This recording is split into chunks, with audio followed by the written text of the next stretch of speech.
Yeah. So so we're talking about pursuit strategies here, which is sometimes the most well, in fact, it's almost always the most abstract of all the sessions that we're going to do on here. But it's pursuant to, pun intended, pursuant to the sort of big, hairy, audacious goal that you may have had, or the target account, or the new product or service that you're looking to launch. And so that it's with that in mind and that I did this.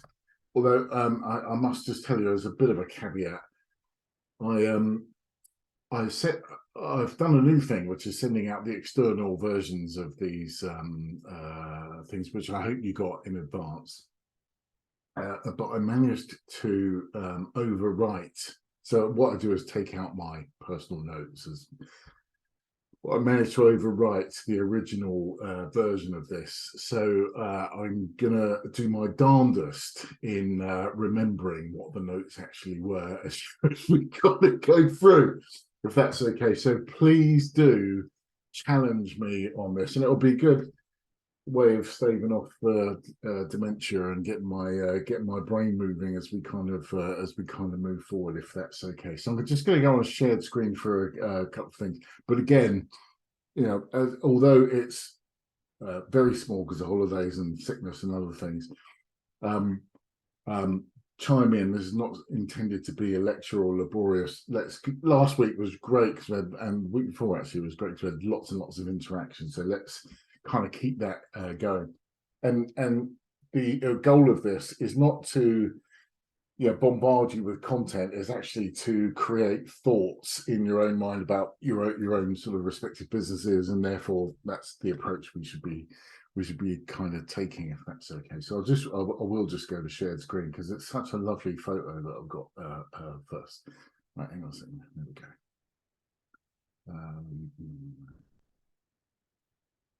Oops, I've lost you. And so there we are. And okay, right. So pursuit strategies, and hopefully that photo does everything we need it to kind of do. And there we go. There we go. Right. So a pursuit strategy is literally, and what we think about what we've done over the last few weeks, we've got a story, a value proposition, we've taken that message to market, we've generated some leads, not just many of these, the right kind of leads that aren't going to waste our time or the prospect's time. Last week talked about listening and qualifying the deal, understanding what they really want to buy, and only then really can we decide if we really want to pursue that. And pursuing a deal can be anywhere from write you an email, which I have to say most of my sort of one-to-one coaching type things are a proposal on a page, basically, as you'll both know. But that's there's no need to overcomplicate it. That's my message, because we live in a complex world enough. Thank you very much. Let's try and keep it simple. Stay away from court. So it's got to be good still. And I don't smoke, so there's no fag packets involved. But it's got to appropriate. That's what I said. Business kind of appropriate. Okay, right. So just harking back to last week, we talked about listening. Active listening is really tiring. It's really hard, and it's much more than just being quiet while the other person is talking. Identifying pain. What do they actually want to solve? Can you actually solve that problem? Also, take a gift. Now, can anyone remember, Daryl or Medwin, what that means? Taking a gift to the meeting? Yeah, it's kind of you're bringing in new information to this specific person that you're speaking to about their company that could help them further down the line.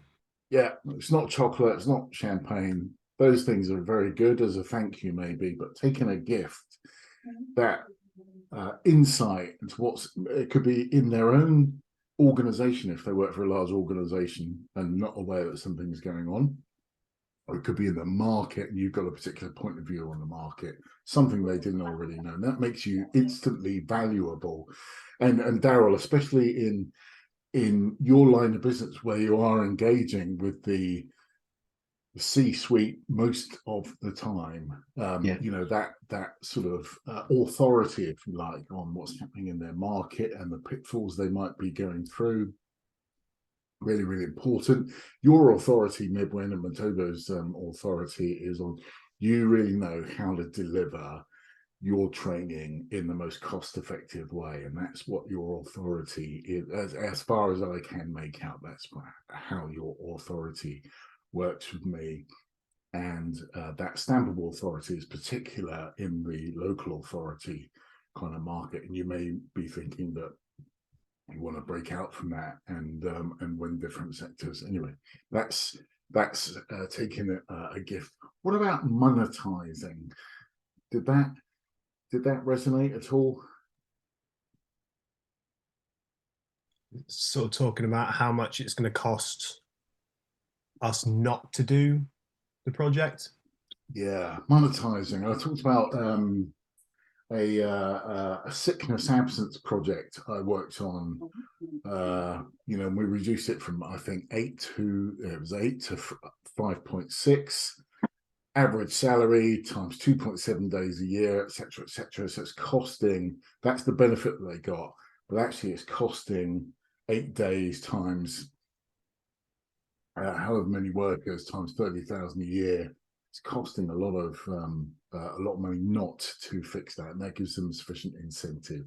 Because we remember already we talked about there's only 2 benefits you can possibly deliver, which is either sell more stuff or reduce costs, operating costs. And everything that we do is linked to either of those two benefits, or preferably both. And actually, saving sickness absence gives them more capacity because they've got more days deployed in the year, so they can sell more stuff, and also they can reduce costs because sickness costs. Anyway, and no guessing. So it's okay to guess. What is not okay is not to tell the other person that you're guessing, and sales forecasts are a prime case in point where you know, what are you going to do at the end of this month and all of that, and that's right, it's really worth testing that, and what are you guessing at and what are you not guessing. Anyway, so you sort of get okay. So pursuit strategy. A bit of housekeeping for pursuit strategy. The definition is literally the process that we're going to adopt to pursue this deal because we decided we want to go. And again, that can be anywhere from just an email. It's a business as usual, so there's no need for a new process. It can be, I beg your pardon, right up to a collective powwow with the company, maybe even our investors, if we're going to need capital to pursue a particular transaction. It's a really big thing, and all the stakeholder groups in between. First of all, there are people that have, and the case in point is actually politics aside. We've all seen what's gone on over the last 46 days or whatever it happens to be. There are you know, people who just didn't talk to their stakeholders about pursuing a particular way forward. They didn't talk to them ahead of time. They didn't socialize their ideas, and hence when it got to the critical moment about people about revealing, if you like, the strategy, everyone goes, whoa, hang on a second, we never signed up for that. That's a surprise. Nobody likes surprises. Neither, you know, good surprises, increased revenue, or bad surprises, increased costs. Nobody likes surprises in business because it means we're not really managing the process properly. So I think most people will get that. Okay, right. So when is a pursuit strategy needed? Well, it's when you decide actually to be literal when you decide it's needed, it's not a business as usual deal. It's something with a bit extra, and it doesn't need to be a massive deal. It could be something that, you know, like you, Edwin, where you're dominant in the local authority, but dominant with a small d. Always careful on dominant behaviours. But you're dominant in that market, and you might want to take that same offer to a different market, which is going to require some thinking about some input from the great and the good of your company, yourself and the directors and all of that. And you're going to need to get some buy-in, get some decisions on what resources are going to be required. And those resources can be almost anything. Now, have you got situations where you've been in that? This goes to Daryl as well. Have you had situations where you've been involved in those kind of discussions before? I've got to believe at least one of you has. Yeah, well, I've only really started with Matoba in the last few months, so I guess that's kind of what we're starting to work towards. And after this course is completed, and what I've been sort of putting together as we've been going along will lead to those conversations. And essentially, I have a feeling I'm going to be given fairly free rein with what I'm going to do, what I'm going to need. I think luckily with the position we're in, not only within the market, but the resources we do have and the contacts we have, I think I'm not going to need to ask for much. I think a lot of this I can just kind of take from what I've learned here and just go straight out after the next couple of weeks and get on with it really. Yeah. Okay. What about Daryl? You come off of mute, so I'm really hoping you're going to say something. What was the question, Keith? Sorry, mate, got distracted. Oh, sorry. Okay. Well, it was about situations where you've had to engage, sort of stakeholders to decide whether you want to pursue an important new piece of business or pivot the company in a different direction. You know, who have you had to engage to do that? I wonder. I think generally through history, it's you're normally talking to, it can be a team of buyers, a team of engineers, it can be, the C-suite on the other side. I think really is that probably historically is that it's clear that it's your goal to get that business. So probably what's quite interesting at the moment actually is there's different dynamics, because you're actually dealing with lots of individuals, different personalities, different requirements. If you talk to somebody that's just starting out versus talking to somebody that's exiting, if you're talking to somebody that wants to sell, even though they shouldn't be wanting to sell, then it's, there's all sorts of interesting things going on. And,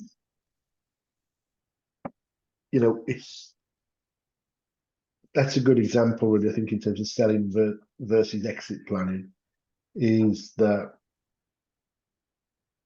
you make a decision, you decide where the business is, what they need to do. The customer then says, "Well, I don't want to do that. I want to sell." Then there's an interesting position that you put in, because you could just walk away. You don't take my advice. But on the other side of it, well, okay, what's the worst that can happen? And generally, providing that you do everything that you possibly can to probably improve that business so that you can sell it, it can work for both sides. And it's probably down to, in terms of what the commercials are with it, in terms of when you get paid. So that's where you get, because if you're in a situation where there's an expectation that there's very little up front and it's all going to be at the end, then just be very careful. My goodness, you've just described my day yesterday. So, yeah. sometimes you've just where you end up sleepwalking into if you're not careful into a situation where you're working on contingency, not going to get paid anything and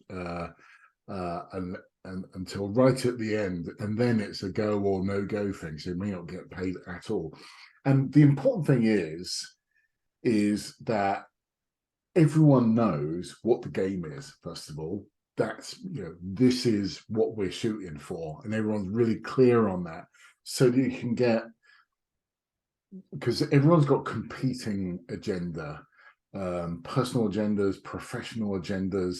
Everyone's got their own agenda, and most of that will be unspoken, and that's sometimes where the educated guessing has to come in. So because the kinds of deals that we're doing are going to make or break people's careers, not least of which ours.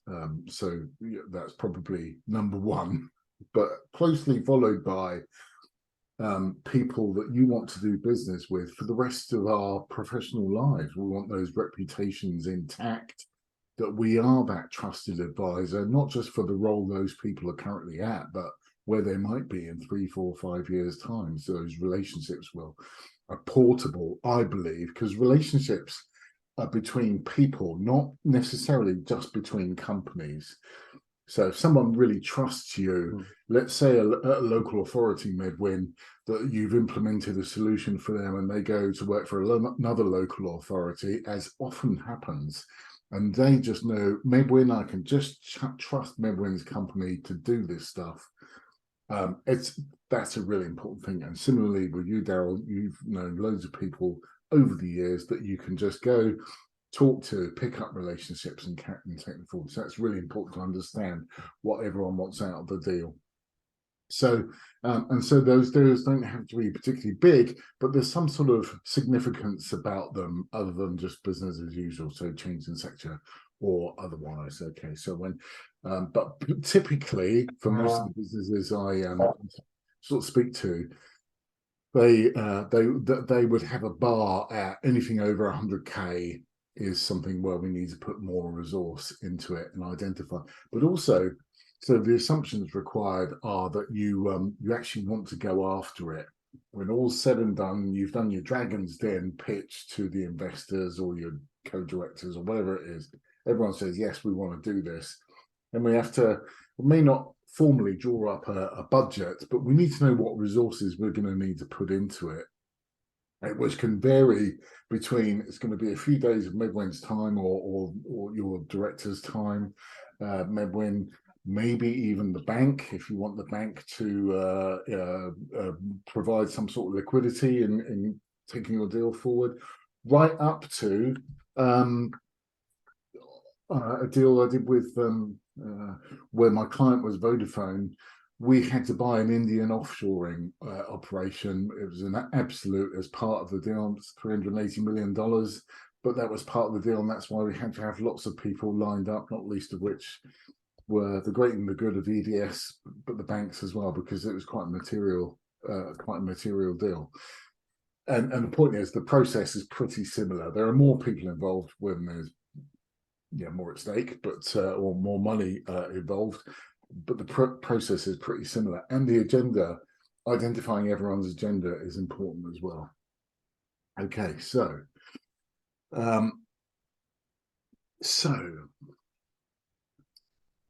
we've got to remember that as part of this, I'm just trying to keep an eye on time.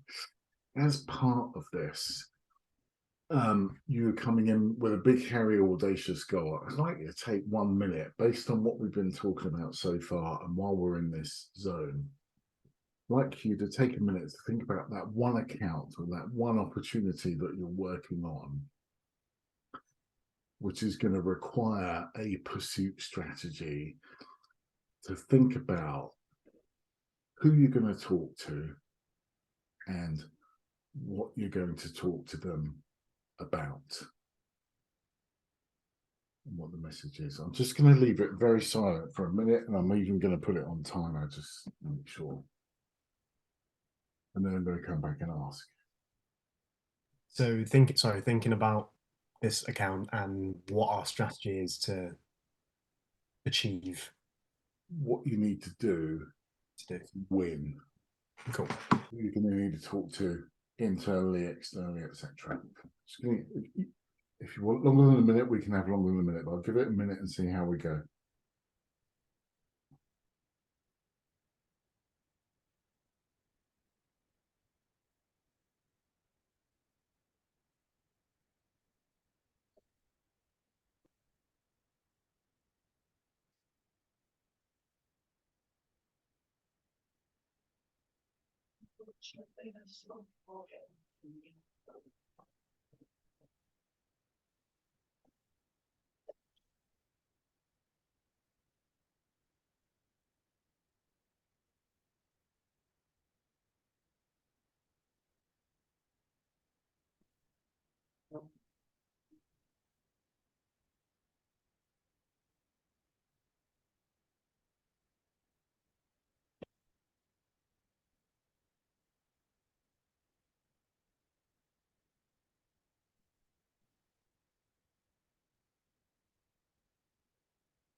Where does the time go?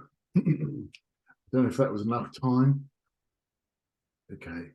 So, Midwin, what are your thoughts? What came to mind?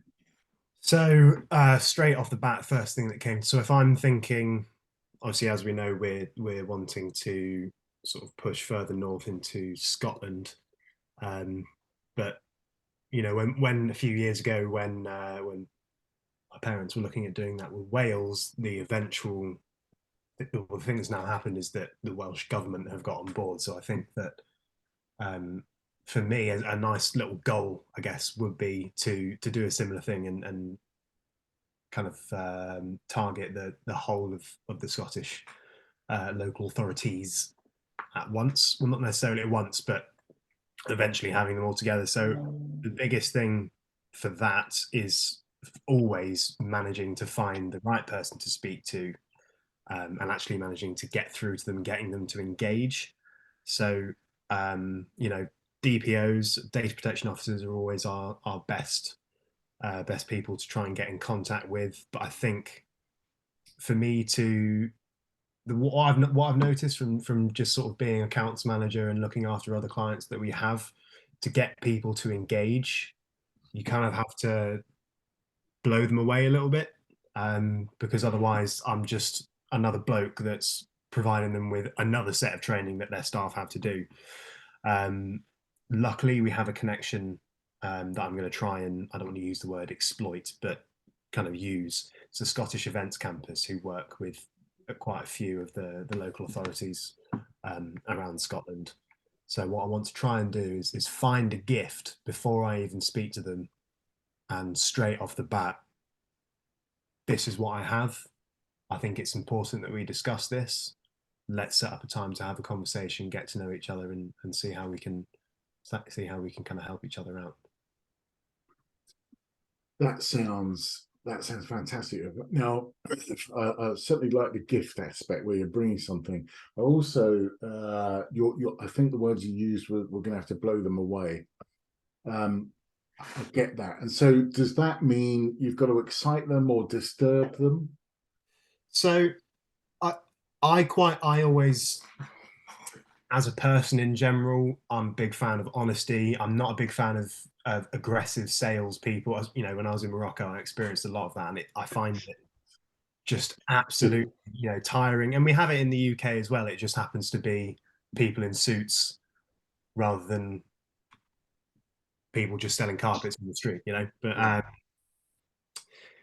I found that I always do my best work when I've kind of surprised someone with my ability to do the job in the first place. And that's sort of the way I've always operated in any workplace I've been, is that I've arrived and I haven't really said, oh, I'm looking to do this, I'm looking to do that. Like my last job in London, when I was working as a delivery driver, I literally walked in and I said to the manager of this falafel place, I said, I'm your new delivery driver. She was like, great, let's go. Just wasn't expecting it. So, you know, I think it's all, for me at least, it's always best that I have something that impresses them, because I think being impressive is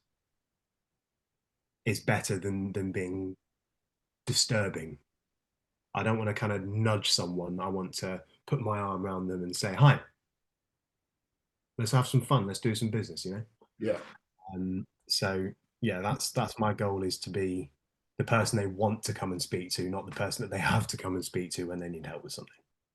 Yeah, that's a really good way of framing it, actually, because some people, they talk about this a lot in the tech sector. Some people you have to do business with, and others you want to do business with because for lots of good reasons. And that's really good. That's a wonderful place to be. Well done. So you're going to have to get a list of local authorities. That seems very sensible. And then identify DPOs within those firms. And it sounds like you've identified a channel, a sales channel that you're going to go to market with. Potentially, yeah. And it's so the Scottish Events Campus it's people that we supplied training to in 2020, but we did it through a reseller. And their license with this reseller has ended. So there's an opportunity for me to basically introduce myself and say, "Hey, we've had 3 new iterations of training.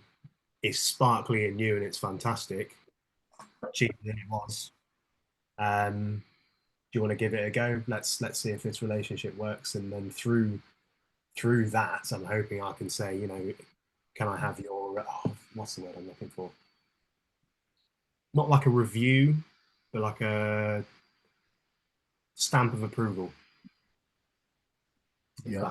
That makes sense. And then, because it's the public sector, luckily, there are ways to kind of think, right, I know this person has worked with this group of people, and then if I can manage to speak to this group of people, Argyll and Bute Council, for example, that then Argyll and Bute opens the doors to multiple organisations within Loch Lomond, the Trossachs, the Outer Hebrides, all of which aren't massively big on technology, don't really understand it, don't really like using it. I was chatting to some people in Scotland when I was there a few months ago, and they need the kind of stuff we're offering, but they don't know how to find it.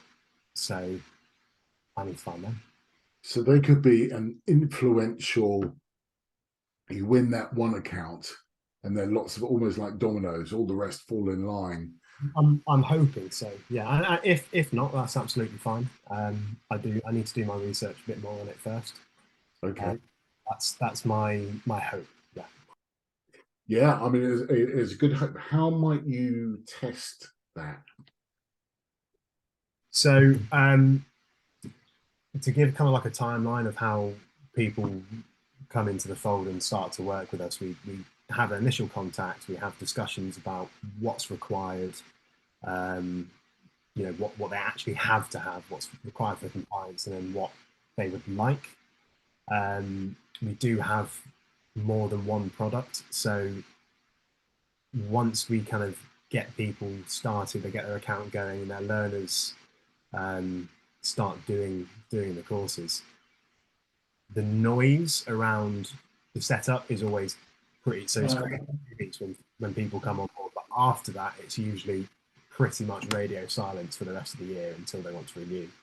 So I'm thinking that after usually 2 weeks or so, everything's calm. I can go back to them, have a catch-up call, and say, "Look, I want to know how things are going for you. If there's anything we can do to help improve the experience you're having so far." If it's good feedback, which it usually is, I think that's my opportunity to say, "Well, that's fantastic. You're our first Scottish customer. I've really enjoyed working with you. Do you know any other people that can benefit from what I'm offering here?" Because yeah. Yeah. I mean, that's a good shout. So that's how you might test it.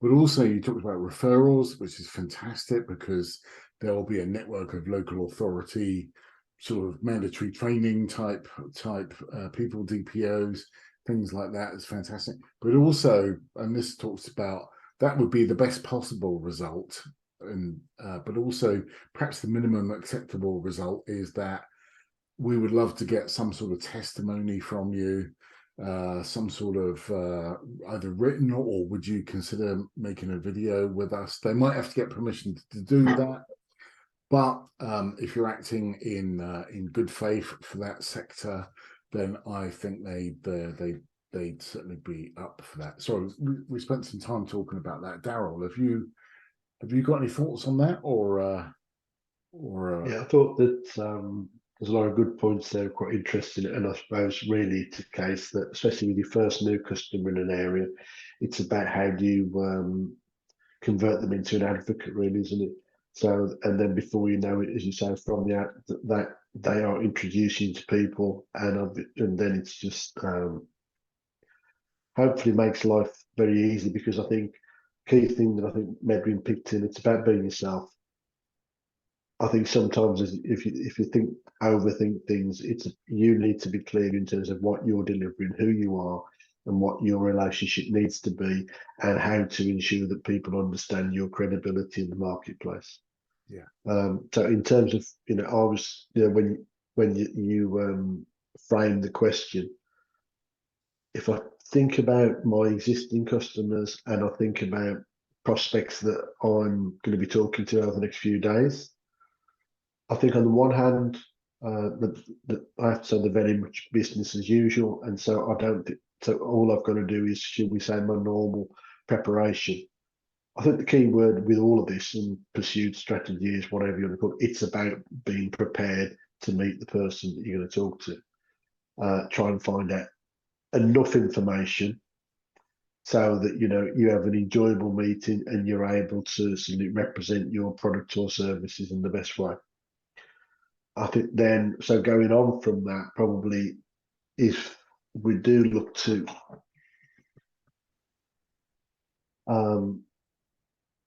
sorry, I keep getting lots of distractions this morning. The next side of it, which reinforces that, is that if I go back to, if you like, what that big hairy goal might be, which is exiting in 10 years, which means I need to do this in the next couple of years, I need to do this in the next 3 years, I need to do this in the next 5 years, then the preparation actually needs to be to the next level. Because part of it is, especially, is that when you are, you're that person, and you are that business, you need to be careful, because you need time to actually do things that change your organization, as well as delivering the pound notes. That's the key thing that you need to do. In terms of looking at key areas that I've got at the moment, is that I've got a meeting with Birmingham City University on Wednesday. have you? Yeah, which is all about how they can provide me and my customers with support. So I've outlined some projects for them. But one of those is that, how do I disrupt the business sale market? Right. Which, it's something that I've got ideas, but I've never got time to translate those ideas into something. So I really need to pull together a lot of information. And I think also it's a case that, ideally, having somebody from the university doing this as well, is that they're going to be looking at it from a younger person's perspective. And so I think we'll get a really nice rounded viewpoint to that. So I would say, the quick answer is that be clear in terms of what your customers' expectations are. As Medwin says, be prepared to surpass their expectations, and be in a situation that, I'll go back to my manufacturing career. You've got a customer coming in, is that I just know the story. Whatever the story is, most conversations are framed around the story. So be clear in terms of what that story is, and be sure that you've got all the relevant data around you that can substantiate it, which can then, as Medwin says, provide insights, etc., etc. Yeah. I'm a big fan of evidence rather than just assertion, which I think we've Yeah. all been exposed to the last last couple of months or so. So yeah, okay, right. So I sort of hear that. Yeah, thank you for seeing that through, because I think that does provide a bit of insight onto what to do. So some of the high gain, what I call high gain questions. And I forgot to mention that term last week in terms of qualifying the deal, but there you can ask questions, you can ask high gain questions, and as we went up the sort of value stack between difference and preferred, we got to what does great look like for the board? How do you monetize this? What's it costing you not to solve this? Take it a gift. These are all high gain activities instead of when do you want to buy, which is helpful, but you know, it's a bit of a waste of a question. There are better questions to ask. So in terms of a pursuit strategy, you're lining up your people, which generally internally, they're not normally on the customer side. There might be stakeholders or the bank or whatever. But what I talk about something called the size of the prize. What specifically are you going to win? So, Medwin, as you were talking about your opportunity in Scotland there, I was thinking about the size of the prize is to win the dominant share of, let's say, all the local authorities in Scotland. There are going to be quite a few. I would imagine 50-ish.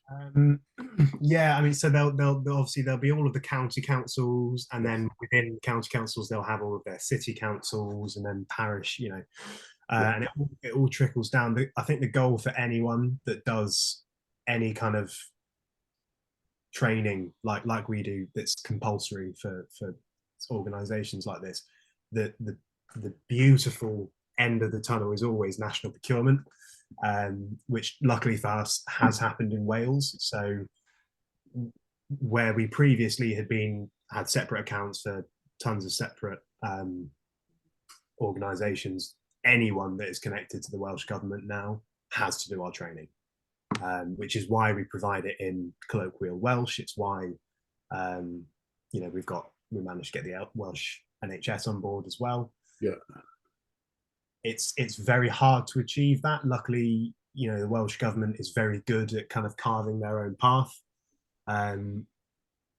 which I'm with this idea of the potential resurgence of the Celtic nation, which I think is quite exciting. Yeah. I'm hoping that can knock on as well. But that's always the main goal. And what I'm going to try and do is every step that I take, I'm going to think, does this bring me towards that objective? If it doesn't necessarily mean that I don't do it, because everything that we do can have a positive effect. But what we're providing, we believe, is incredibly important. Yeah. Not only for business, but just for everyday life and the world we now live in. And if I'm completely honest with you, I've completely forgotten how I managed to get to this point in what I was saying. Yeah. I got you. Something similar I went through for a government, central government opportunity a few years back, where we were doing a transformation program. Excuse me. And there were basically 96 stakeholders in this particular deal, which would have taken, which is quite similar, I think, with a number of target customers in the pursuit that you're thinking about in Scotland there, Medwin. And what we did was there's 500,000 or so civil servants in these 96 stakeholder groups, but actually we identified there are 8 in particular, including HMRC, DWP, people like that, where the overwhelming numbers within those 8 groups, and then there's kind of 88 smaller entities. So 2/3 of all civil servants we worked out are in these 8 stakeholder groups. So we just we just applied resources. We watched out on the other 88 to see what activities were, but our main focus was on getting those 8, identifying them in advance. That's where the hard yards are done, and then getting them on side, getting that buy-in that we needed, and then everyone else fell into line. So that seems to be quite a similar similar landscape, if you like. Pun probably welcome, but not intended. But that's a similar landscape to what you were suggesting. Okay, good. Yeah, nice one on that. And of course, what do you need to believe to win deals like that? Interesting.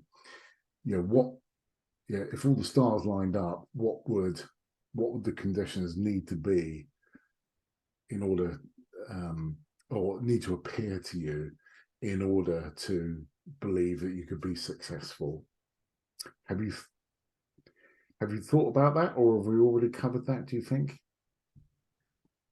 I think the most important thing for any of these deals for us to be successful is organization, and making it as easy as possible for our customers. We do have occasions where our biggest issue is lack of engagement, is people just thinking, okay, all of our problems can be solved by this group of people, which to an extent is true, but also to a certain extent, they have to have very specific things on their system that will allow them to even do the training in the first place.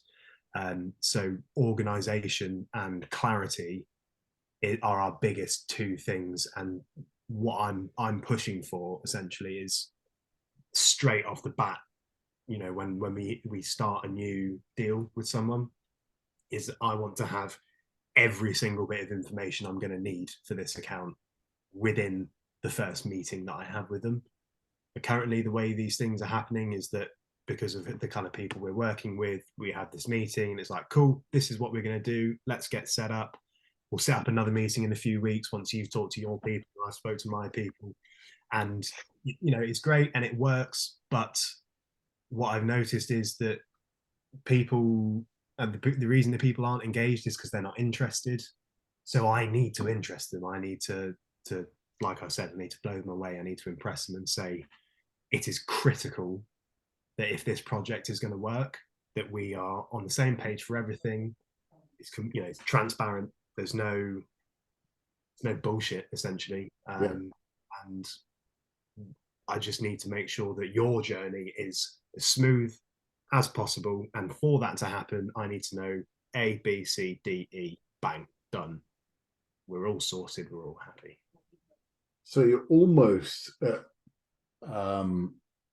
productizing that sales approach, which is a really, I think, innovative piece of thinking, so that you can basically crank the handle so it becomes procedurized, and I think that's a great position to find yourself in, if you can get yourself to that position. You have reminded me, oh my God, one of my first, I spent 6 months about 25 years ago working with the local authority sector, and I did a deal with Dorset County Council, a bit of software, and I wanted to meet with this one particular person, but continually there would be 5 or 6 people that came along with that person, and you end up trying to do business with a committee.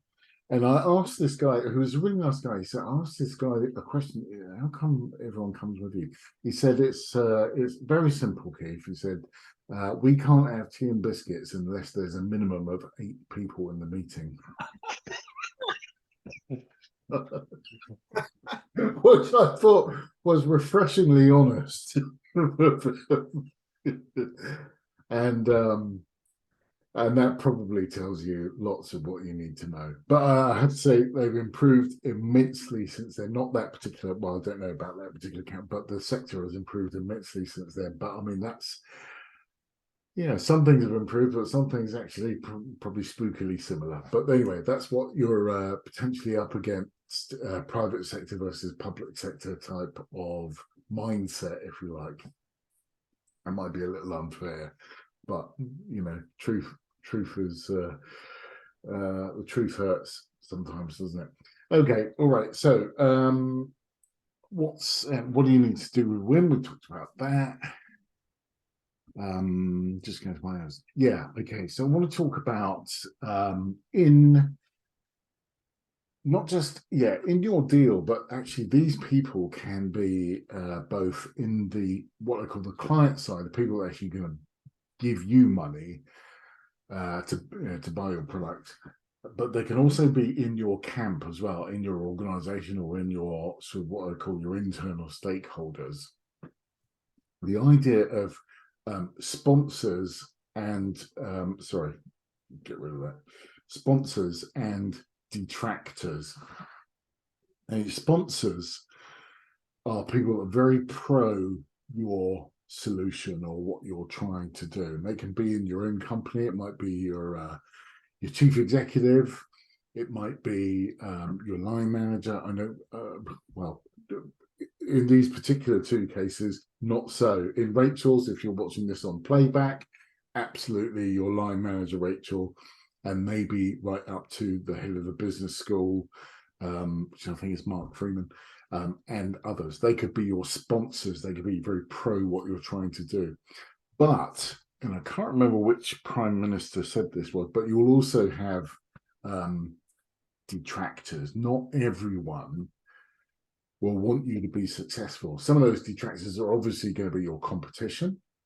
Some of those people are going to be in the customer accounts that you're looking to target because they want another solution. And this is why, we're all over 18. This is the way the world works. There are people that are going to be, for us or against us. And it's that in itself isn't the problem. The problem is I get to the point where you identify who those people are and what camp they sit in. And most importantly, well, let me ask you this question.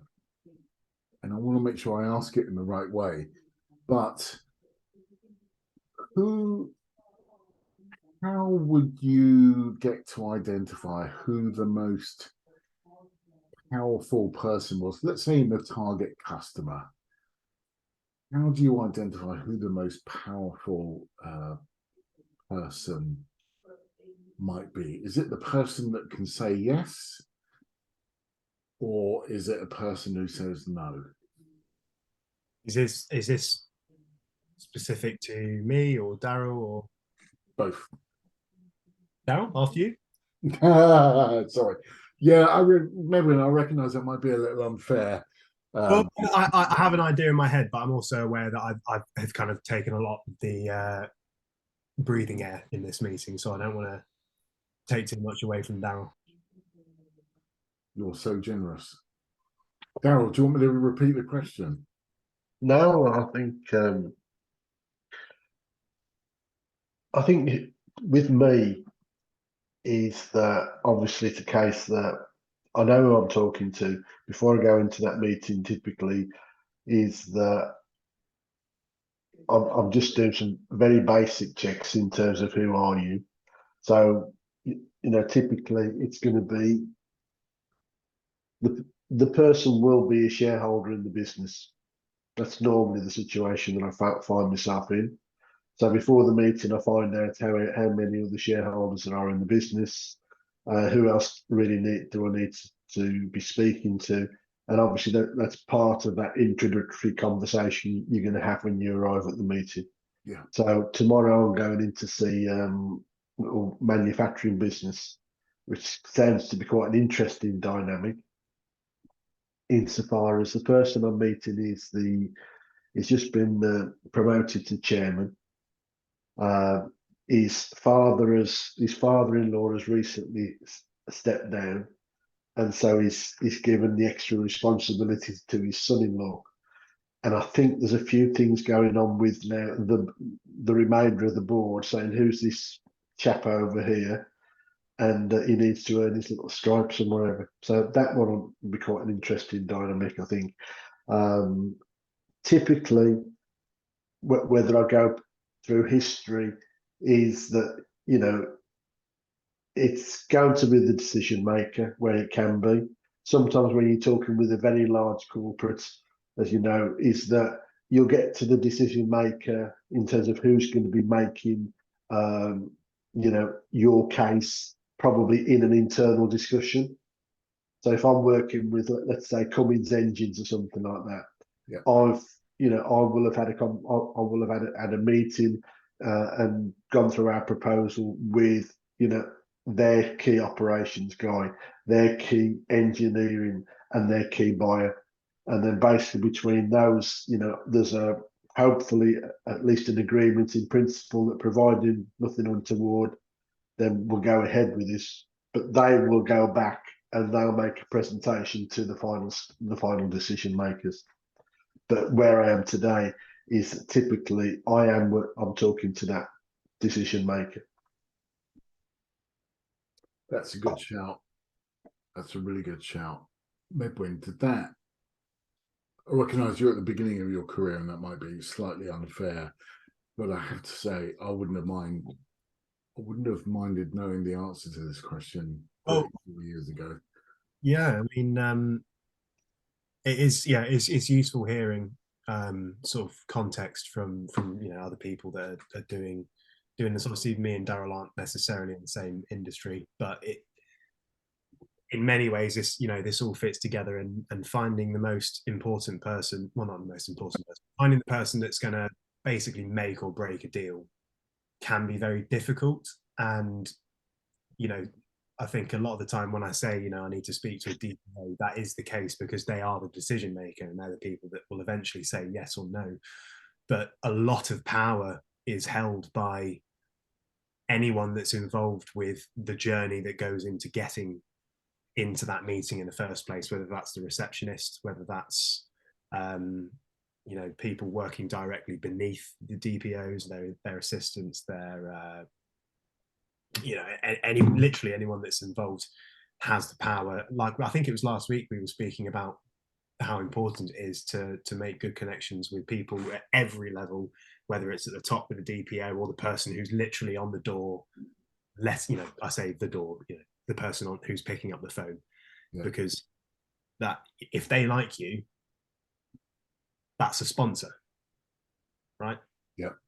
If they don't like you, if I've pissed off the person on the reception desk by pretending like I'm the big I am and basically dismissing their importance in the company, immediately they're a detractor, they're against me, they don't like the way I operate, so maybe subconsciously, maybe deliberately, could potentially sabotage the entire thing, you know. I think that's a really astute view. Actually, it's brought out a point that I hadn't intended, but which is very welcome here, is about the well, I'm going to call them gatekeepers. Is that a term you come across? Okay, Write that down because that was the one I'd forgotten. Yeah, there you go. Okay, so yeah, you're right. It doesn't often crop up, but gatekeepers, is that a term you've come across, Daryl? Yeah. Yeah. Okay. So often the job literally is to keep people away from the boss. And I did something on this on the Tuesday lunchtime things a few weeks back. You know, a few years ago, you would have tried to bombard your way through, bulldozer your way through, but actually, if this translates, you get more with honey than you do with vinegar, and I think you make a friend of those people, and let them know that you're a force for good. You're trying to do some good for their business. They can be really, really important to you. So it's important to get them on side. And often, when let's say they're the executive assistant to the CEO, when the CEO's out of the office, they can often be the most important person around, because they almost take over the aura of the CEO because they represent that CEO's office. So that's really important to bear in mind. You definitely don't want to upset those people. Definitely not. Because I think yeah. it's about the end of the day. It's really all of this is people to people, so we have to treat everybody with respect. And really, it's all about gaining friendships, very informal friendships. Because as an example, you know, and that word gatekeeper is that certainly within, if I'm looking there at small medium business that's got turnover, let's say between 5 and 10 million, I can think of probably off the top of my head now, probably 10 occasions in my life where I've walked into a business, I spoke to a nice lady who was actually running reception, and I found out on the same day it's the wife of the MD, it's the daughter of the so and so, you know. Family-run businesses. Yeah. That's right. And there we are, Midwin, who works for family. Yeah, I was going to say family run is dangerous because we, I think a lot of the time with family run businesses, we very deliberately avoid people knowing that we're all related, you know, because it's literally, it's me, it's my mum, it's my dad. So we don't use last names. We always refer to each other in emails as Ben, Kath, Medwin. And occasionally, you know, once we've had people for a few years, we've got we've got like a closer circle of people we've been working with to create our training who know, you know, they know we're related. But instantly, that's always a worry in my mind, is that I don't want to be seen as, oh, well, you're just working for mummy and daddy, you know, and I don't want to be that guy. It's so yeah, you know, again, I don't know how I've got to that, but No, well, the great thing about these things is often yeah. we start out one thing and we often never quite wonder, can I just what? Because you just triggered something in my mind, Midwin, and you've probably got, you know, let's say 30 years of professional career out in front of you, probably more, but let's just say, do you know what I've discovered is that people are going to say that anyway. They just are. You can't control what they're going to say. So don't let your fear of them saying it stop you or make you do anything. They're going to say it anyway. So always do what's more. You know, this sounds like, well, I am dad to 4 children. This, and I would tell them. Yeah, it's useful either way, and Yeah. I think that's the reason that I'm so hell bent on essentially impressing people. Like, you know, first impressions for me have always been absolutely critical Yeah. because it affects the rest of your relationship with this person, whether it's for 5 minutes or it's for 80 years. You know, everyone will always remember the first time I met them. Yeah. Yeah. Yeah, that's why it's so important to me, is I do want to be able to kind of carve my own path out of this. Sure. And if I can do that in a way where people are on board with what I'm saying and just with me as a person to deal with, then I'm happy, you know. Good news. Now, something, and I think it's Daryl that mentioned this as well, and I will update my my notes to include this. But we talked about formal decision making process. Somewhat, I can't remember who mentioned it, but Yeah. mentioned. Really important actually, because you're right. We talked about who's the decision maker, sort of, which implies, I don't think you meant this, Daryl, but it sort of implies there's only one. Whereas we all know there's almost certainly more than one person. And what so there's a formal decision-making process, particularly when you're selling into larger corporations. And by larger, I think I actually mean anything with more than 3 employees in, actually. But what, you know, there's almost certainly going to be more than one decision maker. But the most important person, and therefore there are going to be some informal decision makers. Just bounce this off so and so, just make sure they're okay with it. And often those people are in technology. This is why I wanted to mention this point, Medwin, because there are 3 things that can really mess your business up, or even in presentation terms: young children, animals, and technology, and they can all really mess you up and prevent you kind of moving forward.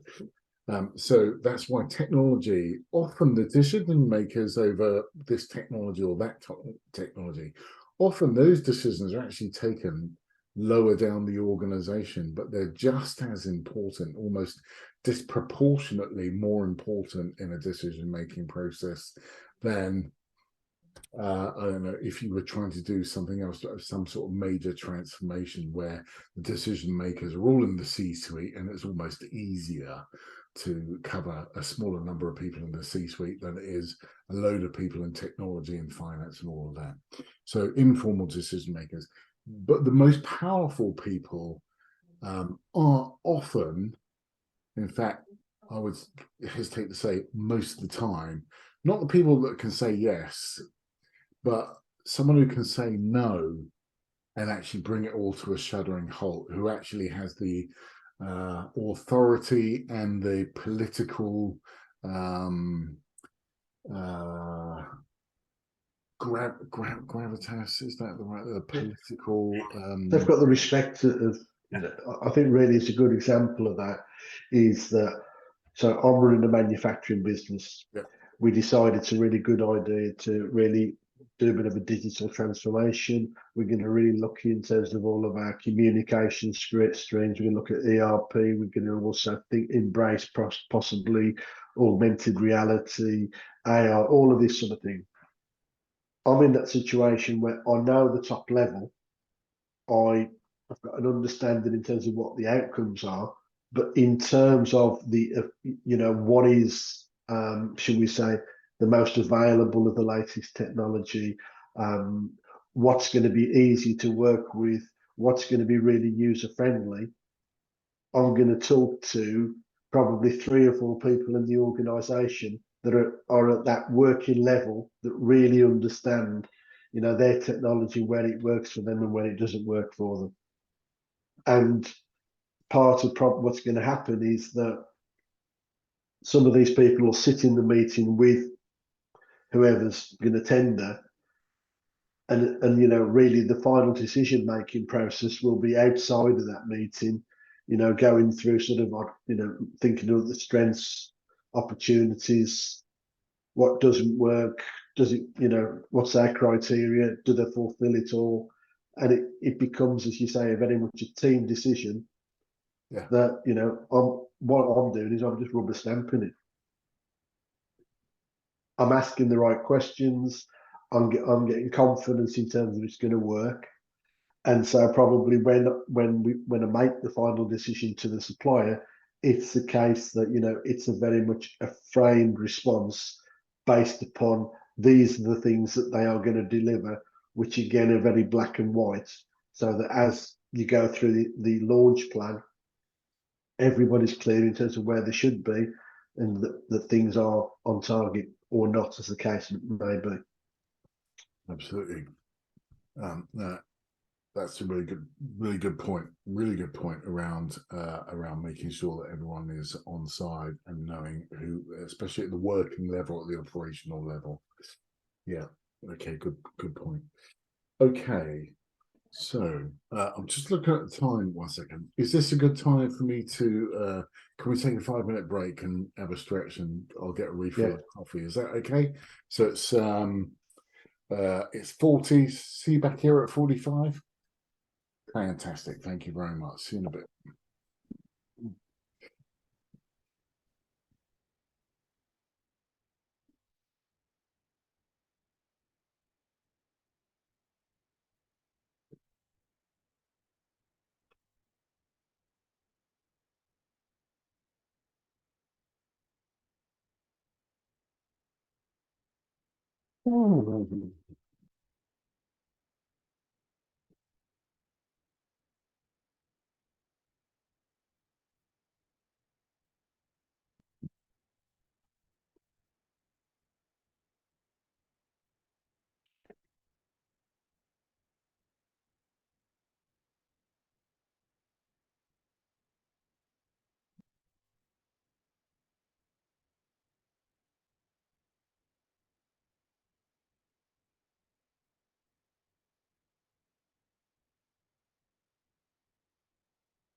Hmm.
Right.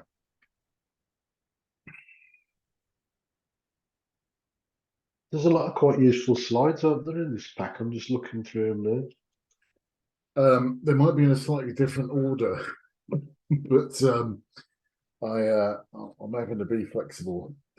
So now, if I don't mention anything on here, something which catches your eye from the slides, by all means, bring it up either here or separately, and I can cover it off. I did actually have a thought the other day because I was thinking about how, Keith, you use sort of films and TV a lot for references and stuff that doesn't. Are you familiar with the US Office?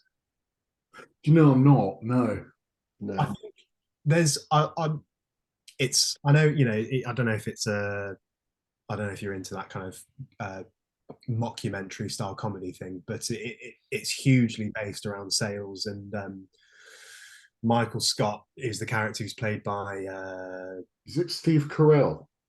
yeah, he's there's what's great about his character and the kind of character arc he has is that he's this really goofy, annoying, quite inappropriate manager of this office, but he has moments of absolute brilliance.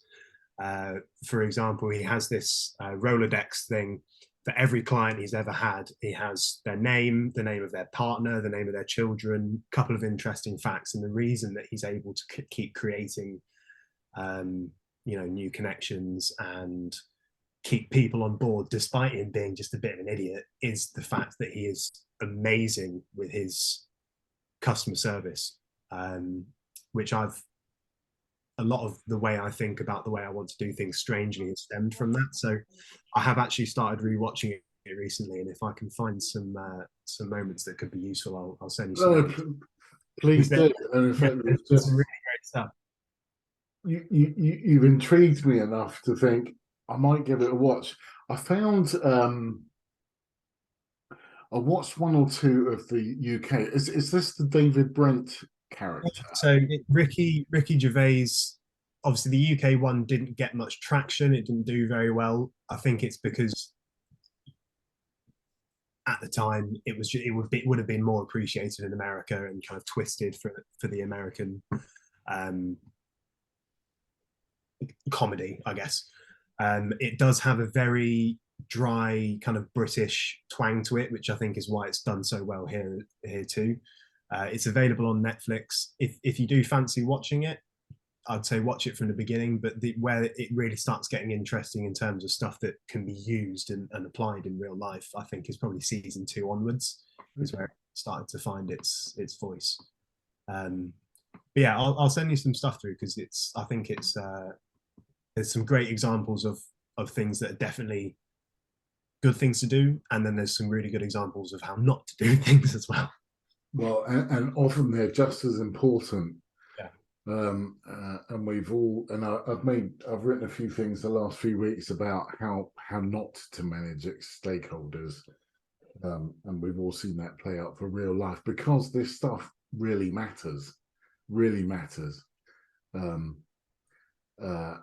we, and when you can see, for us to talk about something in the abstract in this environment is useful, but it's not nearly as useful as being able to point to something that happened in real life or that played out on a screen or something. You do get kind of context. So I'm really pleased to hear that. And anything that you've got on that would be really, really helpful. And I could go on about that for a long time, but I know I look forward to hearing about that. Here's something. I'm just going to share my screen a second, just in case this kind of works for you as well. This is something that I've done when I'm mapping out how to go about a potentially large piece of work, who's involved, and I use these. And there might be a fancy name. It's an ecosystem, and I recognize that term exists. I came across it with Capgemini when I did some work with them at Heathrow, actually. And although they didn't have quite the same definition, but it works for me. I think every business has its own ecosystem, and it will be subtly different. But the main, what I would call the subject matter headings, will be largely the same. You're going to have a set of external stakeholders. Some of those will be clients. Some of them, especially if you're in a highly regulated business like Heathrow under the Civil Aviation Authority, highly regulated, and they're an important stakeholder group. And you're going to have your internal stakeholders. Yeah, I was feeling all rejected in Medwin, but I'll just close my door. I'm getting too cold. Stop it. And external stakeholders, it just helps me put my kind of thinking hat on, but also focusing on the customer at the very center of that, because I believe in customer centricity, and I think both of you do, and Rachel, when you're watching this, and Laura, Rebecca as well, will be thinking about things in a customer-centric world. And I'd like to think most businesses think that way these days, but actually, sadly to say, not all of them do. But anyway, in a customer-centric world, the customer's at the center, as it would suggest, and it just kind of helps. Who am I going to talk to? Who might my sponsors be and my detractors be?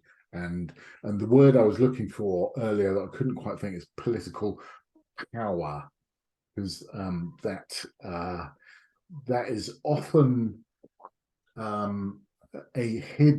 someone's power in an organization, and their influence is often informal. It's hidden. You wouldn't know about it unless you really knew that organization well.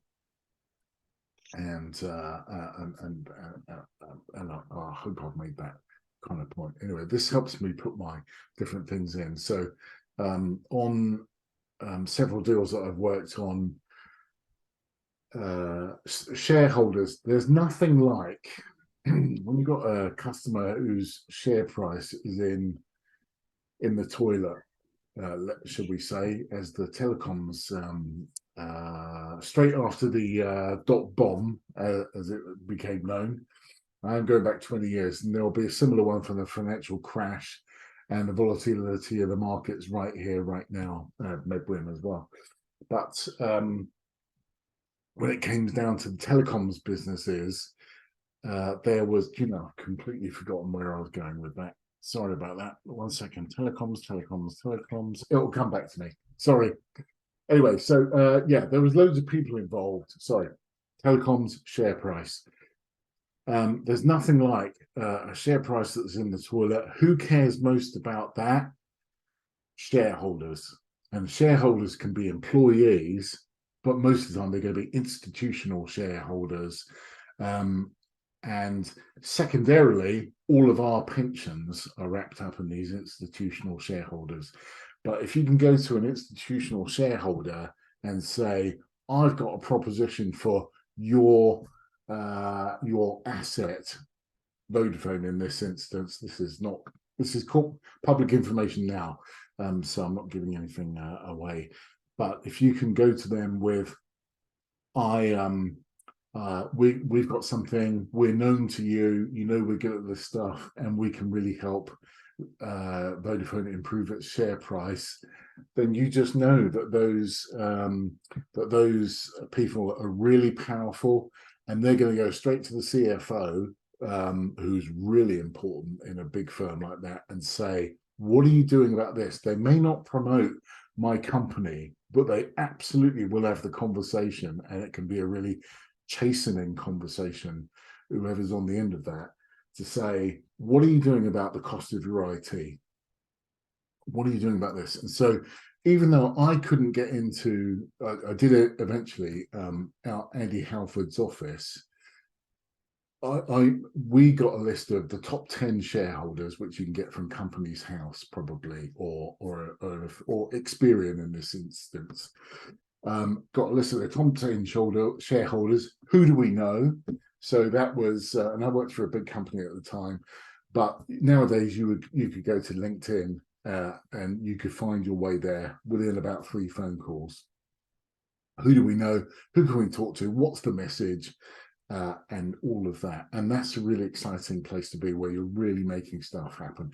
And I think for your Scotland adventure, I just made that name up, but it seems like but for Operation Scotland, then that might be a really useful sort of diagram to flesh out a little bit more. Sounds like you've got the you've really put some thought into that already, Medwin, but that might be a really useful sort of template, if you like, to sort of create. And hopefully it's appeared on your slides. If it hasn't, for whatever reason, I'll whiz it over. Yeah, right. Anything else, or shall I move on? Move on. Yeah, let's go. Okay. Right. So again, I don't want to overcomplicate this or undercomplicate it, but the important thing around big change opportunities like this is to communicate who's doing what. And this was my way. So on the left-hand side of that slide, well, sharing on, is the customer, and the right-hand side is my team. Who's talking to who, and what level they are. That's helpful for me, so I've got a record of who's doing what with whom, but also as a communications mechanism when you go to your other stakeholders to talk about who's doing what.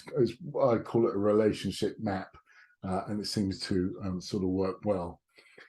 I'm not going to go through all of this, but basically there's a set of questions that you could ask to test how powerful someone is, how important they are to your deal.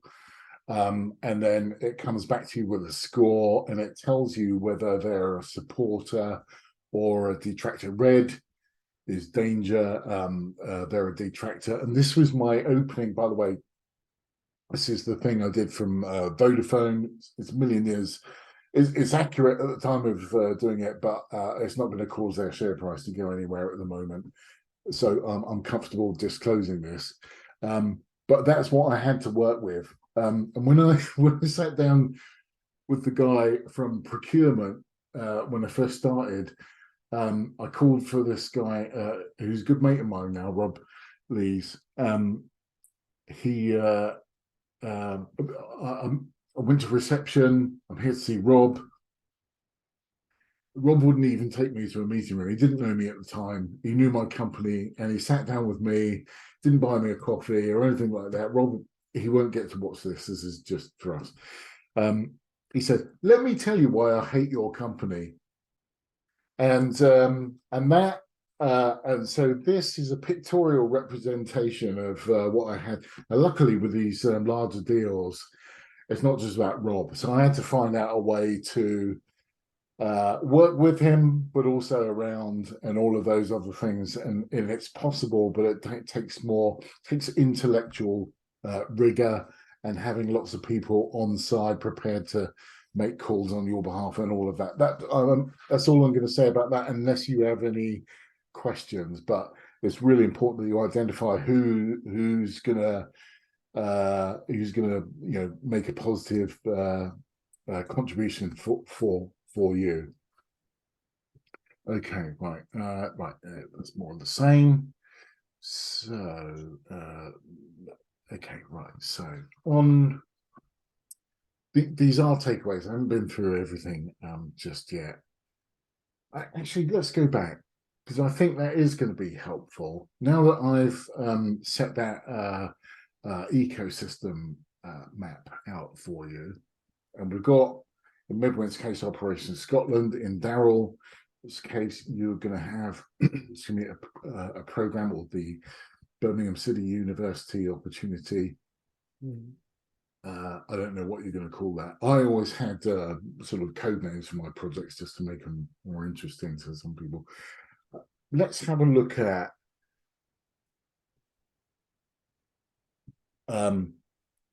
just take 1 minute just to get us in the frame around the organization name. We know what that is. What are the benefits of winning? What are you going to win? And that could be a revenue number. It could, what is it? What do you need to do roughly? What happens if you win it? What's the impact on you? Is all your time going to be spent using up that deal? And what happens if you lose? Are you exposed? What's the impact? So can I just give you 1 minute of complete silence to think about that? You might want to write it down or just think about it. Let's do 1 minute from now.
Okay, so you're minutes up. I wonder, and I don't mind which order, but who wants to come in first? I'll just pick one that happens to be the meeting I'm going to tomorrow. So Okay, yeah. yeah, so that one there is that the winning to me is what's needed to win. I've put really it's matching with experience that I've got. I think it's a manufacturing organisation that I'm going to see. It's a world that I understand, and I think just based upon the information I've got off the diagnostic questionnaire, I think there's some interesting relationships going on internally.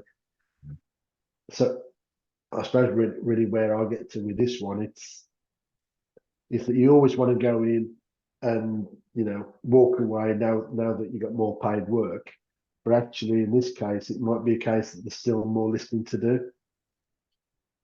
It might be it might be a bit of a two-stage approach. I hear a lot of people saying, "Oh no, you need to get in there, win it, get out." But I think the reality of it is that, and where that strategy falls down, is that if you don't know all of these areas that are on that slide in a level of detail, and you don't understand some of the dynamics of the business, then you're not going to do yourself justice, really. And so I think it's down to, obviously the prospects was happy enough to give me some very clear answers and questions that I sent him on my diagnostic questionnaire. Things that he didn't have to put on there, he did more information on that was perhaps needed.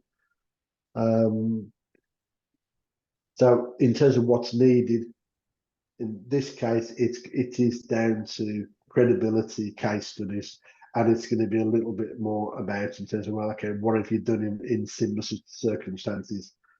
Unfortunately, I think I've got a lot of those perhaps not written down as much as they should be, or not in the form that I want to be, but they're all here. So I think that works for tomorrow. What in terms of if you win, what's the impact on me? Truth of the matter, I don't know. It's more paid work, but I don't actually know exactly what the client requirements is. Oh, interesting. Okay. Well, as you say, he needs some help. That's for sure. So I think he needs more of a sort of a mentor, stroke sounding board, etc. Does that develop into an NED role? Does it just stay as a sort of at the business coach level? I don't know. So I think I think my approach at the moment is to have an open conversation. And obviously what I've done is I've looked through his answers. I've made half a dozen notes to guide a conversation. If you lose, you never like to lose anything, so I don't like losing. So it's the end of it's not the end of the world, but I don't like losing. And it would, I'm very good, and sometimes if you don't win something, sort of almost beating myself up. So hold on a minute, how did I let myself down there? Okay, hold on to that thought just for a second. In fact, I'm gonna.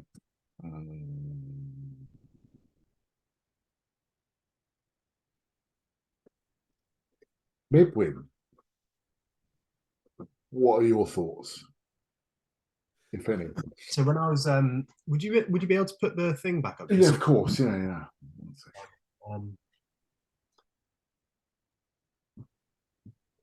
So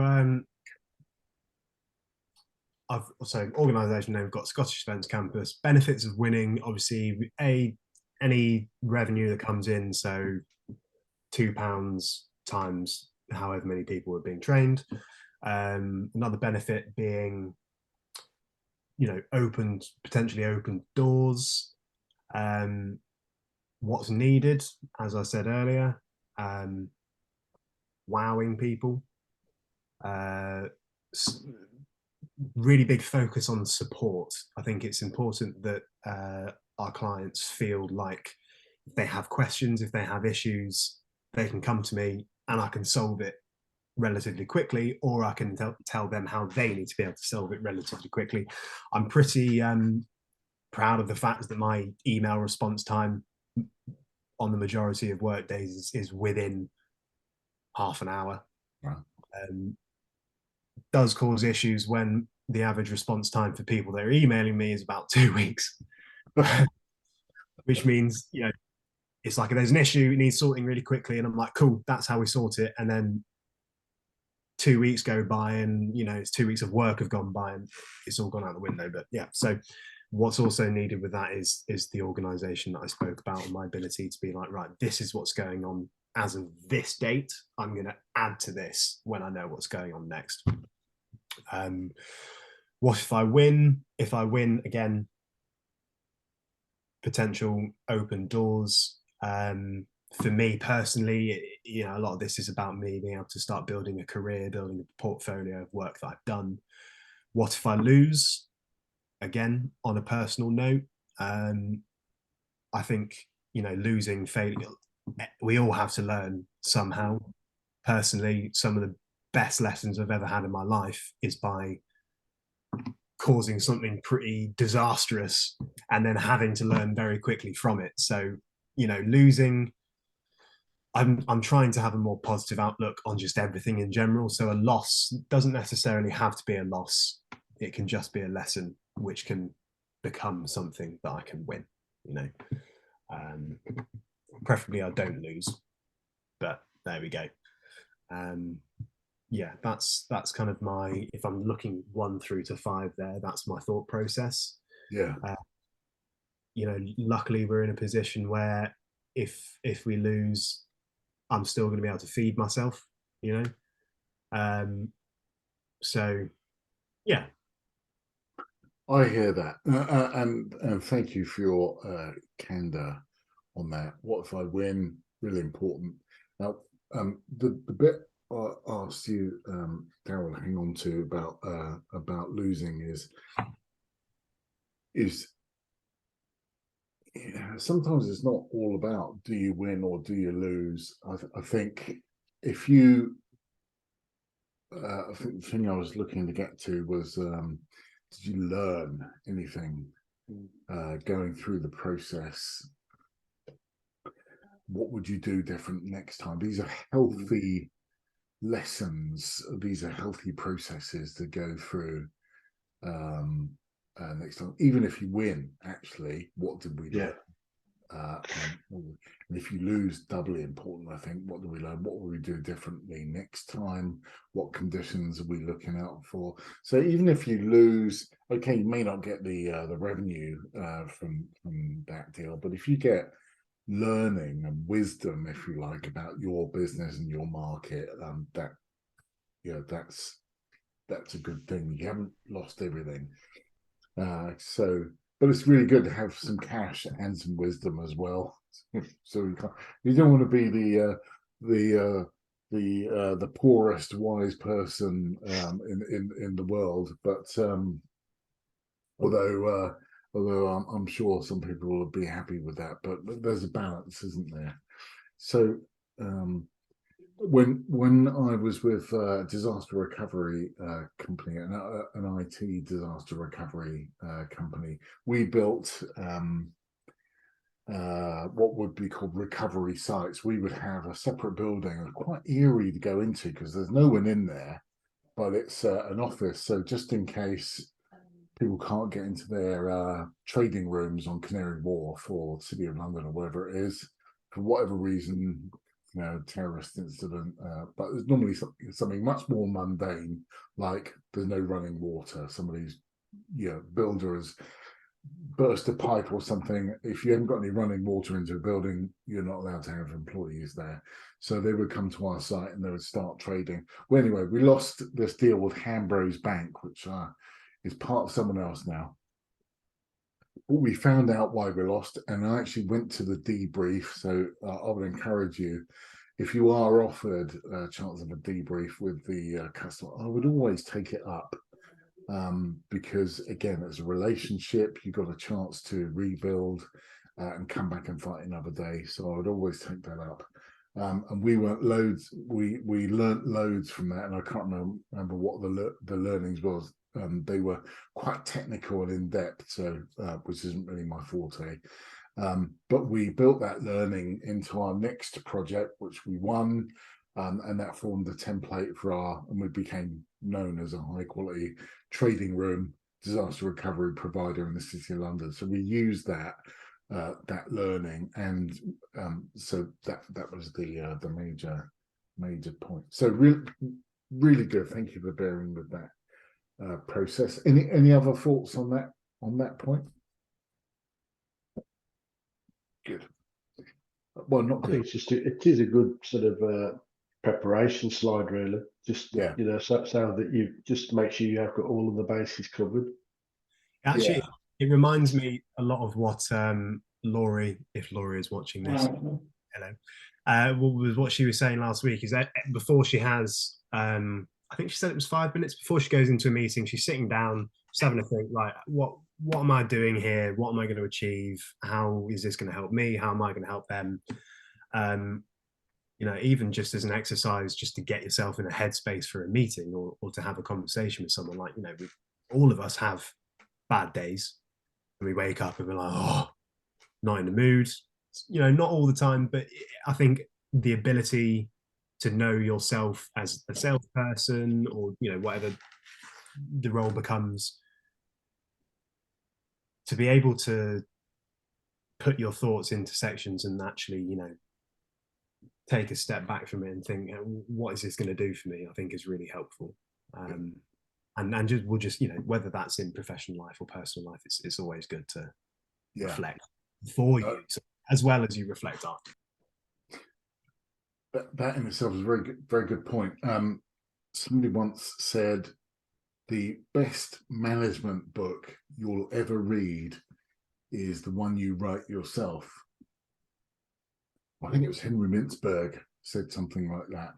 So what they do some work with Lancaster University at the moment, and one of the recommendations that comes out from the master's program I'm working on, an MBA program, is that have a period of reflection, and they say every day. And this particular person that's running the academic lead on this course has a reflection early in the morning before the rest of the family gets up, and he says basically it's just me and God and my thoughts, and he thinks about the days before. What two things did I learn from that day? And he writes them down, and does that every day. And so here we are in October, got 10 months worth, about 300 days worth of lessons learned. So you can go back. This is and it's an incredible book. He's not written it yet, but that was a principle that was given to him by Henry Mintzberg, who you can Google Henry afterwards, maybe the father of management thinking. He was really impressive guy. But and again, it's not just abstract stuff that you read in a book somewhere. These are actual lessons learned by you on the work that you were doing, and I think that's a fantastic way of framing things. And I have to say, I don't do that every single day. But I do it more often than I might credit myself for, but that's what brings me back to balance of wisdom and cash is a good place to be. On the subject of what if I lose, the reason that's something that may be not as contextually relevant for this particular cohort, this conversation, but often there's a career limitation. Okay, so if you're a salesperson or a business person, you have a line manager who has a line manager, blah, blah, blah, blah. You actually, I can tell you this from bitter personal experience, that if it's the only deal you're going after and you lose and you don't have the support of your manager, then that can be a really career limiting outcome with that firm. Even though I learned loads from pursuing that deal, which I lost, and I can't remember. I think I've written about this in principle as opposed to anything that's happened in real life, but what if you lose? So when I did the Vodafone thing, which we knew was gonna be an 18-month process, it meant that it was gonna be all consuming. I wasn't going to be able to write any business this financial year, that financial year. Now, luckily, I was paid a reasonable base salary, but there are many things that come out of that. First of all, you need to manage Mrs. Roselle carefully, because there's no going to be no big purchases coming out of this year. So you need to have that side of your life managed, shall we say, but also with your manager needs to absolutely buy into the fact that you're not going to write a deal. So has your manager got enough cover elsewhere in the sales team to support that? And if they have, fantastic. If they haven't, then you're not going to be able to pursue that deal, and it's best to know that earlier rather than later. And luckily we went on to win, but that could have been a career limiting thing. I had my manager's support at the time, and it was, but these are all important questions to ask now that we're going through some fairly big processes. If you work for yourself, you still need to have the thought process. It won't be quite as career limiting, but you still need to manage all your stakeholders, and sometimes that might be Mrs. Roselle or the equivalents thereof. Okay. Right, brilliant. Any questions about that? Or we all okay? I just realised I wasn't actually sharing that slide, but anyway, hopefully I hopefully I got to the bottom of that. Right. On can we start the wrapping up process, and I just want to make sure we kind of cover everything. Hopefully you should see this. So on pursuit, I call it sales pursuits, but actually they're deal pursuits. There we go. Executive sponsorship. Medwin, your line manager is your executive sponsor in this instance. If you go to a bigger firm at some stage, your executive sponsor might be your boss's boss's boss. And that's what I mean by career limiting. So you've got loads of people involved. You've got all the profile, the spotlight will be on you, your deal, and you might feel like a fish surrounded by great whites. It can happen, and I think it's transformational for your career. So it can be a bit scary at times, and I'm trying not to be patronizing here, but anyway, that's what I mean by executive sponsorship. That you could have your own. In my case, there's a guy called Bill Thomas. You might have your own Bill Thomas that you've got a direct relationship, and you have to manage those other line manager relationships. And Daryl, I suspect you've had instances in your career, you're bound to have done, where you've had situations just like that. You have to manage everyone. Managing up is as important as managing down, probably more so sometimes. Okay, so executive sponsorship, have you got it? And if not, do you really want to continue without it? So sometimes when you have these pursuit strategy meetings, you actually go through and you realize it's not worth it. And that's still a valid outcome, because nobody wants to sleepwalk into these because they are resource intensive.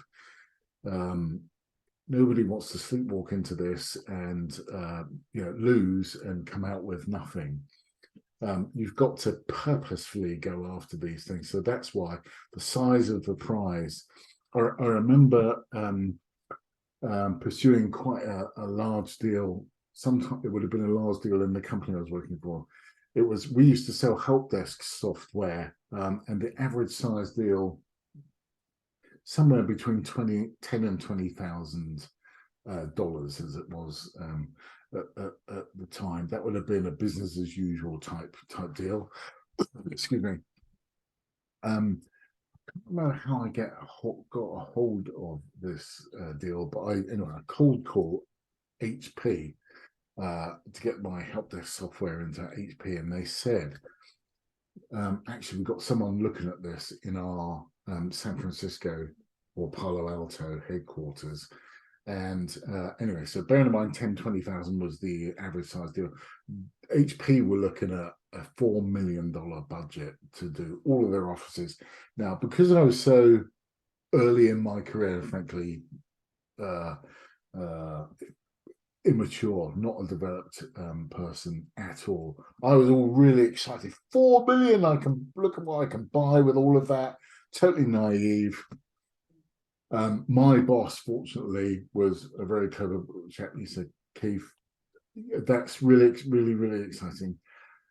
There is no way in the world, A, we're going to win because IBM have got their own solution with this, and other companies are much better prepared to look at opportunities like this. But even if we did win, we wouldn't be able to deliver it. It's just massive. And so I'm gonna say that either you leave and go and work for one of those companies that is capable of winning, or we just forget about it. Let's try and target some business that that we do stand a chance of winning. And that was perhaps an early form of pursuit strategy. I didn't have the framework at the time, but it was a lesson learned for me that actually, what if the customer says yes? That might be, because back to the wine stock thing a couple of things ago, there's one thing worse than no business, it's bad business. And there have been a few cases in the last few years, Carillion, who have taken on bad business, and it bit them in the backside, one thing, but lots of people lost their jobs because they'd taken on bad business anyway. So I'll stop preaching now, but it's a really important lesson to learn. What we need to do when we've covered that, have you, this is a really important one, have you got what it takes to win? Now, I'm learning more at age 58 right now, almost every day, than I was back in my early 20s, because I think I'm in a better environment more than anything, and access to information and all those things. You may not have the experience to win a particular deal, event, and you might, this is not a sales pitch, by the way, but you may need, so for the Vodafone thing, I was given a buddy, bless you. I was given a buddy, someone who had written a deal of that caliber, of that scale before, that I could check in with, almost like an informal coach, if you like. That was instrumental to me making progress on that deal, as opposed to poking around in the dark, guessing what the way forward was. So the best thing you can do is be with someone who can sort of coach, mentor you. And if it's someone in your company, fantastic, because they'll know all the nuances that go with working with you. But even if it's not in the company, sometimes it works to your advantage if they're not in the company, because they can ask really insightful questions as well. And I do quite a bit of work in that area. So have you got it what it takes? And if you say no to that, I haven't got it what it takes, that is not a failure on your part. It's a really important realization, if you like. Okay, so what do I need to get this over the line? And that's a really smart thought to go through. Okay, so you can mentor them. How will you manage your sales manager? Now, back in the day, my sales manager was the former Mrs. Roselle. So I would have to talk things when I said we're not going to close any deals this year, so there's going to be no commission. That was one of the stakeholders that I had to sort of manage. This is real life. What was that Marvin Gaye album? Life should be rated X. And it absolutely should be, because this is all scary stuff. Right. How will you manage your sales manager, both at home and at work? who needs to say yes in terms of organizationally within the ecosystem, but probably more importantly, who could say no, and would it matter? So for instance, in the trust Quarteng thing, who said no? It was the markets. The markets was the stakeholder who said unfunded. I'm not getting political here. I'm just getting fact. These are facts. The market said unfunded tax cuts. We're not going to support that. And I think the IMF said something similar. And all of a sudden, you've got those stakeholders who can literally bring your career to a halt, and they did. So that's a really timely lesson. So they were politically powerful enough to say no, and it actually meant something, as opposed to, shall we say, a backbench MP who could say no, and it wouldn't matter. Okay, right. Hope. Hope. I hope will be. Hope is not a strategy. Hope, yes, it's good, and all politicians are eternal purveyors of hope, but hope is not a strategy. I hope that's obvious, but actually you'd be surprised. It's not obvious to everyone. What happens if you lose? Always learning that. Right, okay. Oh, right on the money as well. Listen, that brings us to the end. I've really enjoyed this. This has been, I know it's been a light attendance. Rachel was on holiday, and Louise obviously away doing something as well. But actually, it's been really engaging. I've really enjoyed it.